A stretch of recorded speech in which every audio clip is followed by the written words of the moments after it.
Hello दोस्तों, तो कैसे आप सब लोग। देखिए, इस वीडियो में हम देखने वाले हैं कि बीएससी एग्रीकल्चर और बी फार्मा जो कोर्स होता है, उन दोनों में से आपके लिए बेस्ट कौन सा रहेगा, किस में सबसे ज़्यादा सैलरी मिलने वाली है आगे जाके, और किस तरह से फ्यूचर में 10 साल बाद सबसे ज़्यादा स्कोप आपको किस फील्ड में देखने मिलेगा। क्योंकि आपको कोई भी कैरियर डिसाइड करने से पहले उसका फ्यूचर प्रोस्पेक्ट्स देखना ज़रूरी होता है कि आप आज से 20 साल बाद उसको किस तरह से परस्यू कर रहे होंगे और किस तरह से आपकी जॉब लगेगी और आपकी सैलरी पैकेज कितना होगा। तो ये सारे पॉइंट्स आज हम इस वीडियो में देखने वाले हैं, दो कोर्सेज के लिए, बीएससी एग्रीकल्चर और बी फार्मा कोर्स के लिए। तो चलिए शुरू करते हैं। देखिए, बीएससी एग्रीकल्चर जो कोर्स है, ये बेसिकली उन लोगों के लिए कोर्स बनाया गया है जो लोग बहुत ही ज़्यादा इंटरेस्टेड है एग्रीकल्चर सेक्टर में। क्योंकि आपको पता है कि जैसे हमारा इंडिया है, इंडिया में मोस्टली जो 60 to 65% लोग हैं वो आज भी लाइव स्टॉक और एग्रीकल्चर सेक्टर में इन्वॉल्व है, वहीं से अपनी कमाई करते हैं और वहीं से अपना घर चलाते हैं। तो आपको पता है कि इस सेक्टर में बहुत ज़्यादा बूम आने वाला है, बहुत ज़्यादा पैसा आने वाला है। तो ये सेक्टर हमेशा ग्रो करेगा, इसकी कोई लिमिट नहीं है।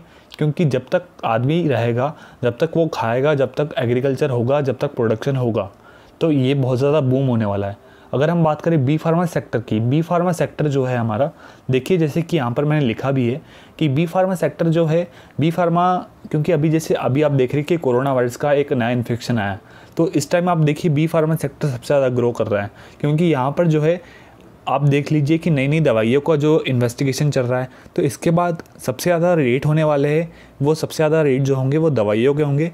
और उनके जो डेवलपर्स होंगे, जो कि बी फार्मा ग्रेजुएट्स होते हैं, जो बी फार्मा करने के बाद एम फार्मा करते हैं और फिर अपनी जो रिसर्च करते हैं, उसके बाद ही उनको दवाइयाँ मिलती है। तो हो सकता है कि आपको इसमें करोड़ों रुपए का सैलरी भी मिल जाए। क्योंकि अगर आप इसमें अच्छे से परफॉर्म करते हैं तो आपको कई सारी जो फॉरेन की जो कंपनीज़ है, वहाँ पे अभी आपको प्लेसमेंट मिलता है। तो मैं आपको यही सजेस्ट करूँगा कि आपका जिसमें इंटरेस्ट है, सबसे पहले आप उधर देखिए कि आपने कभी दवाइयों की तरफ इंटरेस्ट दिया है, कि कभी आपने दवाइयों को उठा के देखा है कि उसका कंपोजिशन क्या है। कभी आपके मन में ऐसा आया है कि मैं ऐसा कुछ जानूं ताकि ये दवाइयाँ कैसे काम करती है, दवाइयों के काम करने का मैकेनिज़्म क्या है। तो ये सब कभी अगर आपकी जानने की इच्छा हुई है तो बिल्कुल आपको बी फार्मा की तरफ जाना चाहिए। और दूसरी बात मैं आपको ये बता दूं कि अगर जो बच्चे लोग जैसे कि रूरल एरिया से आते हैं और जिन्होंने बचपन से खेती बाड़ी देखी है, उनको पता है कि किस तरह से काम होता है खेत में, किस तरह से फसल उगाई जाती है, तो उनको मैं कहूँगा कि एग्रीकल्चर सेक्टर में जाने में बहुत ज़्यादा स्कोप है। क्योंकि एग्रीकल्चर सेक्टर में आप जाते हैं, बीएससी एग्रीकल्चर आप करेंगे, तो उसका जो ड्यूरेशन होता है वो मोस्टली 4-4.5 साल का होता है। अलग अलग स्टेट में अलग अलग ड्यूरेशन होता है, इसलिए मैं 4-4.5 साल बोल रहा हूँ। इसके बाद आपको जो जॉब लगती है वो डिपेंड करता है कि आपने कौन से कॉलेज से जो है आपकी डिग्री करी है। तो ये सबसे मेन पॉइंट है कि आपको कॉलेज अच्छा चुनना है। कॉलेज अगर आपका अच्छा होगा, गवर्नमेंट कॉलेज होगा, टॉप 10 कॉलेज में से होगा इंडिया के, तो होगा ऐसा हो सकता है कि आपको बहुत अच्छी जॉब लगे और आपको कोई भी बिज़नेस करने की ज़रूरत नहीं होगी, क्योंकि आपकी जॉब से इतना अच्छा खासा अमाउंट आ रहा हो। और अगर आपका कोई प्राइवेट कॉलेज भी होता है, इतना अच्छा कॉलेज नहीं है आपका, तो भी आप निराश मत होइए, आपको बहुत सारे जो बिज़नेस के ऑप्शंस मिल जाएंगे उस टाइम पे। क्योंकि आप 4 साल में इतना कुछ पढ़ चुके होंगे कि आपके पास इतना सारा बिज़नेस आइडिया होगा कि आप अपने गाँव में जाके आराम से कोई भी एक अच्छा बिज़नेस कर सकते हैं और एग्रीकल्चर के थ्रू आप बहुत ज़्यादा अर्निंग कर सकते हैं। अगर मैं बात करूं बी फार्मा सेक्टर की, तो बी फार्मा में बिज़नेस करना थोड़ा मुश्किल हो जाता है। क्योंकि जो है बी फार्मा की जो जॉब्स है, बी फार्मा की जॉब्स बहुत ज़्यादा आपको लग्जरेटिव पैकेज देती है एज़ कम्पेयर टू बिज़नेस। क्योंकि बिज़नेस करने में आपको इनिशियली जो है थोड़ा अमाउंट लगता है, थोड़ा पैसा लगता है आपको इनिशियली बिज़नेस स्टार्ट करने में। पर अगर हम बात करें एग्रीकल्चर सेक्टर की, तो उसमें थोड़ा कम पैसे में भी आपका बिज़नेस स्टार्ट हो जाता है। और अगर मैं दूसरी बात करूं कि जो जॉब ऑप्शंस है आपके पास, तो दोनों ही सेक्टर्स में मैं आपको कहूँगा कि अगर आप बी फार्मा करते हैं या फिर आप बीएससी एग्रीकल्चर करते हैं, दोनों ही सेक्टर में अगर आप मास्टर डिग्री कर लेते हैं, जैसे कि बीएससी एग्रीकल्चर के बाद आपने एमएससी कर लिया और उसके बाद आपने पीएचडी कर लिया, तो आपको किसी भी कॉलेज में प्रोफेसर बनने की अपॉर्चुनिटी खुल जाती है। आप गवर्नमेंट नौकरी कर सकते हैं एज अ प्रोफेसर, और वो बहुत ही ज़्यादा रेप्यूटेड जॉब होती है। इसके बाद मैं आपको बताऊँ कि बी फार्मा में भी आपका सेम केस है। इसमें भी आप बी फार्मा के बाद एम फार्मा कर सकते हैं, डी फार्मा होता है आप वो भी कर सकते हैं। उसमें डॉक्टर आपके नाम के आगे लगता है कि आपको लोग डॉक्टर साहब बोलेंगे, तो आप डी फार्मा करके आप डॉक्टर भी बन सकते हैं बिल्कुल। तो देखिए आपके ऊपर डिपेंड करता है कि आपको किस फील्ड में ज़्यादा इंटरेस्ट है।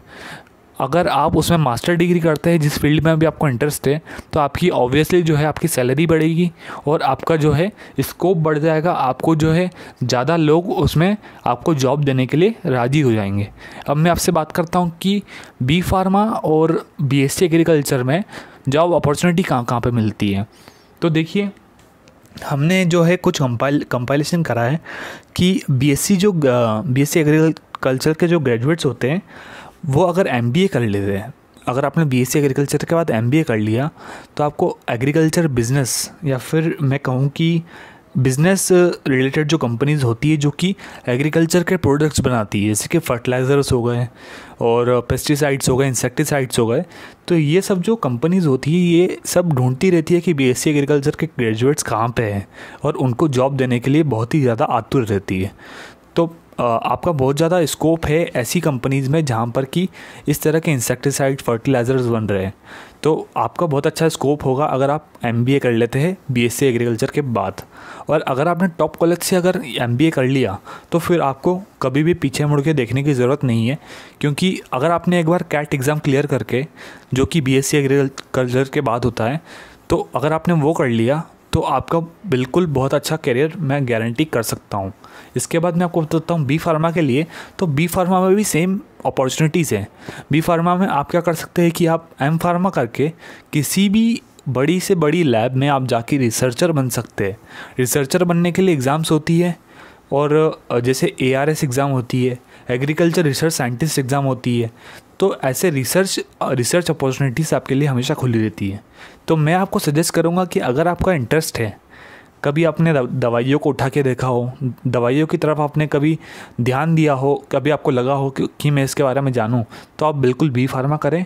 और अगर आपको कभी खेतीबाड़ी के बारे में थोड़ा सा भी इंटरेस्ट हो, या फिर कभी आपने सोचा हो कि किस तरह से जो है ये खेती कैसे होती है, पानी कैसे जो है डालते हैं, हार्वेस्टिंग कैसे होती है, ये सब जो टेक्निकल चीज़ें कभी आपके दिमाग में आई हो या फिर आपने बचपन से वही चीज़ें करी हो, तो बिल्कुल आपको एग्रीकल्चर सेक्टर में जाना चाहिए। मैं आशा करता हूँ आपको थोड़ी बहुत हेल्प मिली होगी। और इन दोनों ही कोर्सेज से रिलेटेड मैं जो है एग्ज़ाम्स आपको बताऊँगा, एग्ज़ाम्स कौन कौन सी होती है, तो वो सब मैं आपको नेक्स्ट वीडियो में बताऊंगा, जिसमें मैं बी फार्मा और बीएससी एग्रीकल्चर की सारी एग्ज़ाम्स डिस्कस करूंगा आपके साथ। तो जुड़े रहिए इस चैनल के साथ ताकि आपको इस तरह की इन्फॉर्मेशन मिलती रहे। Thank you very much.